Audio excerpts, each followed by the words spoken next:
Parliamo di Bibbia, del libro più famoso, per certi versi più ingombrante che hai dentro casa.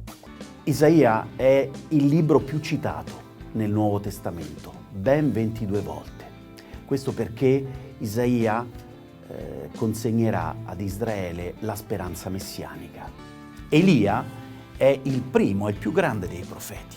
Non è un caso che ritroviamo l'attesa per quell'Elia che deve venire all'inizio del Nuovo Testamento e non è un caso che sul Monte Tabor, accanto a Gesù, compaia la figura di Mosè e di Elia. In una parola, la legge e i profeti. Quando il giovane Assalonne viene ucciso dai soldati di Davide, la scena in cui questi soldati comunicano al re la morte del figlio Assalonne è struggente e drammatica e ancora una volta il re Davide mostra la sua unicità, elemento centrale della storia di Israele.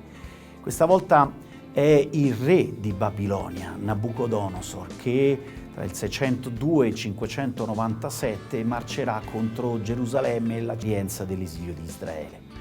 Il profeta che vede una valle piena di ossa morte, inaridite, ciò che è Israele dopo l'esilio, che diventerà il grande re Davide. Dunque un libro che viene composto da tre grandi figure: Samuele, il santo; Saul, il folle; Davide, l'eroe. E se nella prima parte è appunto la santità di Samuele,